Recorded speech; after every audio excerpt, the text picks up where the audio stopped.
रहे KP news. वक्त बड़ी खबरों का। इस वक्त बड़ी खबर आ रही मध्य प्रदेश के रीवा जिले से, जहां रीवा में एक लड़की अपने प्रेमी को शादी का झांसा देकर डायमंड रिंग, आईफोन समेत 80 लाख रुपए ले ली। वहीं बाद में शादी से मुकर गई। इस पूरे मामले में प्रेमी ने प्रेमिका के खिलाफ शिकायत दर्ज करवाई। प्रेमिका पर लुटाया 80 लाख। प्रेमिका के खिलाफ एसपी कार्यालय शिकायत करने आए प्रेमी युवक विवेक शुक्ला ने आरोप लगाते हुए कहा है कि शादी का प्रस्ताव रखने के बाद इन 3 वर्षों के दौरान युवती ने कई बार पैसों की डिमांड की। खुद के अकाउंट में प्रेमिका ने तकरीबन 20 से 22 लाख रुपए लिए। इसके अलावा कुछ कैश और जेवरात, मोबाइल और डायमंड रिंग की भी खरीदारी करवाई। इसके साथ ही कई बार लहंगा, पार्लर, मोबाइल फोन, अन्य सभी चीजों के लिए कई बार स्कैनर भेजकर पेमेंट करवाया। इन सभी ट्रांजैक्शन का प्रूफ उसके पास है। प्रेमी युवक का कहना है कि इसी तरह से उसने अपनी प्रेमिका पर तकरीबन 80 लाख रुपए लुटा डाले। अब देखना यह है कि यह प्रेमिका के ऊपर क्या कार्रवाई होती है। विवेक है, मेरी एक लड़की से दोस्ती थी, आस्था उर्मलिया, सन ऑफ ब्रिजेश उर्मलिया, ग्राम क्षेत्र डभौरा। लगभग अगस्त 2021 में से दोस्ती हुई। उसके कुछ ही महीने बाद इन्होंने शादी का प्रस्ताव रखा। उसके बाद महाकाल मंदिर में कस्में वगैरह खाई चलकर साथ में।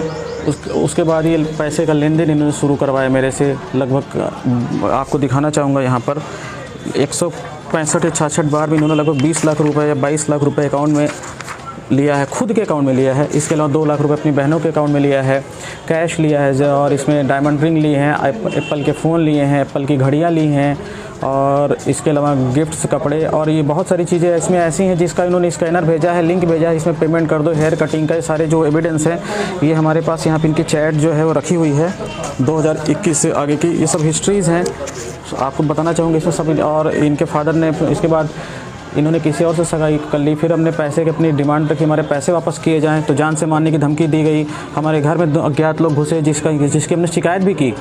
उसके बाद उचित कार्यवाही नहीं हुई, लेकिन हाँ उसके बाद माहौल शांत हुआ। फिर हमें फर्जी मुकदमे फंसाने की पूरी कोशिश की गई। कामयाब ना होने के बाद फिर हमें फ़ोन किया गया कंप्रोमाइज़ के लिए स्वीकार किया गया। मेरे पास उसकी वॉइस रिकॉर्डिंग है कि हाँ हम पैसे देंगे, अब स्वीकार कर रहे हैं।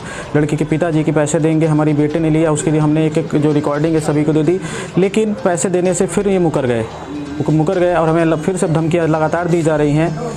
और ये पूरी तरह से सुनियोजित तरीके से इस चीज़ को मेरे साथ धोखा किया गया। पूरी प्लानिंग थी, क्योंकि इनकी शादी 7 साल पहले से कहीं फिक्स थी, जिसके साथ इनका घूमना फिरना काफ़ी कुछ था, जिसके एविडेंस भी हम आपको सुपुर्द कर देंगे। उसके बाद भी इन्होंने हमारे साथ छल कपट किया। शादी करूँगी, मैसेज ऐसे हज़ारों मैसेज इनके पड़े हुए हैं, चैट में पड़े हुए हैं, वो सब कुछ हमने यहाँ सुपुर्द कर दिया। फिर हमने इसकी शिकायत जो शिवा अग्रवाल सर है उनके यहाँ की प्रकरण। फिर उसके बाद हमने एसपी को दिया, सीएसपी को दिया। सीएसपी ऑफिस में हमने हमारा कथन हुआ, हमने 522 पेज का सबूत दिया है, जिसको जांच में सब कुछ सही पाया गया है। लेकिन अभी तक दोषियों पर कार्यवाही नहीं हो रही। इसमें राजनीतिक षड्यंत्र भी किया जा रहा है। कुछ लोग हैं जो इस प्रकरण को दबाना चाहते हैं राजनीतिक षड्यंत्र के माध्यम से, लेकिन हमारा मानना है कि इसमें न्याय मिलेगा। एसपी सर ने इस मामलों को गंभीरता से संज्ञान में ले लिया है। जल्द से जल्द इसमें दोषियों की कार्यवाही भी होगी, गिरफ्तारी भी होगी। ज़्यादा दिन ये दूर अब नहीं रह सकते हैं। और सबसे बड़ी चीज़ मैं ये कहना चाहूँगा कि एक लड़के से छोटी सी गलती होती है तो उसको कितनी बड़ी सज़ा मिलती है, उसके परिवार को सज़ा मिलती है। लड़के के ऊपर शोषण का आरोप लगता है, लेकिन यहाँ एक लड़के का शोषण हुआ है। सारे सबूत लड़के के खिलाफ जा चुके हैं, हज़ारों पेज के सबूत हैं जो जांच में सही पाए गए हैं। यहाँ भी एक देख रहा है, लोग अधिकारी देख चुके हैं। लेकिन अब ये देखना है कि कब तक कार्यवाही नहीं होगी। लड़की कहाँ के रहने वाली, जान पहचान कैसे? लड़की एक किसी दोस्त के माध्यम से जान पहचान हुई थी। मैंने अभी बताया कि उसका नाम आस्था उर्मलिया है, डभौरा क्षेत्र की हैं। डभौरा थाना क्षेत्र के अंतर्गत उनका आता है। आपसे कब से बात हो रही है? अगस्त 2021 से हमारे संपर्क में है, लगातार बात होती थी। उसकी कॉल हिस्ट्री सब कुछ हमने यहाँ सुपुर्द कर दिया है। ये उनके माता पिता भी जानते थे? नहीं, उनके माता पिता मुझे नहीं लगते जानते थे, उनकी बहनें जानते थे, क्योंकि उन्होंने बहनों के अकाउंट में भी 2 लाख रुपए लिए हैं। बहनों के साथ वो लगभग मिलने जुलने आती रहती थी। उनकी बुआ जी को पता थी सारी चीज़ें। लड़की मतलब बुलेटिन में शादी करेंगे जी? लड़की बोली शादी करेंगे? जी हाँ, उसके हज़ारों मैसेज पड़े हुए हैं जो कि हम यहाँ दे चुके हैं। क्या चाहते हैं आप? मैं चाहता हूँ इसमें मेरे साथ न्याय किया जाए। नाम बता दीजिए। विवेक शुक्ला। कहाँ रहने वाले हैं? रीवा। धोखाधड़ी भी की गई है, क्या पूरा मामला है? एक्सटॉर्शन का वैसे नहीं बोल सकते। एक फरियादी है विवेक शुक्ला, उनके द्वारा एक शिकायत की गई है कि एक लड़की द्वारा उनसे पैसे वगैरह वो देते रहे लगातार, उनके अकाउंट में भी देते रहे और कुछ गिफ्ट्स वगैरह भी उनको लगातार देते रहे।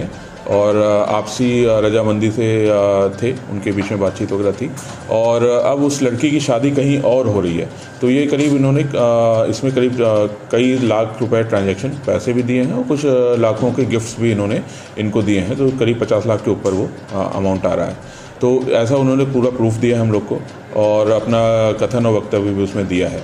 अभी इसमें हमको जो दूसरा पक्ष है उसका भी कथन लेना है और इसमें विधिक राय की बहुत आवश्यकता है, क्योंकि इस तरह का ये केस कहीं पे हमारी जानकारी में नहीं है कि इस तरह का कोई केस हुआ है। तो उसमें विधिक राय कि क्या इसमें कोई वैधानिक प्रोविजंस होंगे जिसमें इसमें कुछ हम FIR वगैरह या कोई वैधानिक कार्रवाई कर सकते हैं, उसको देखते हुए विधिक राय के अनुसार इसमें आगे की कार्रवाई की जाएगी।